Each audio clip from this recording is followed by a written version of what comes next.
there! Today we're going to make a simple print and cut St. Patrick's Day card so you can easily tell your loved ones that you're thinking of them this St. Patrick's Day. We are going to start off with our base card, which is the cathedral shape, and our 3 stained glass panels to glue on the front of the card. And you can pick any orientation you want for these 3 stained glass panels. I've picked the staff in the middle, the mitre on the left, and the cross on the right, but you can pick whichever order suits you.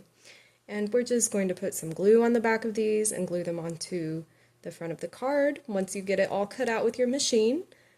And the process is really simple. If you need some help figuring out how to do a print and cut element for a card, or just a print and cut element in general, take a look at my other tutorials where I have shown how to set up the print and cut page. It's really simple with the Silhouette Studio. It takes no time at all.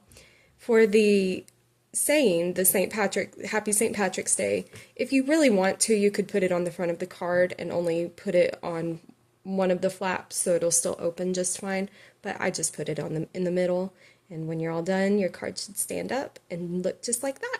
Happy St. Patrick's Day! Hope to see you again soon. You can follow me at by Catherine Spencer on all social media, including the Silhouette Design Store, YouTube, Instagram, and Facebook. Thank you for watching. Hope to see you again soon.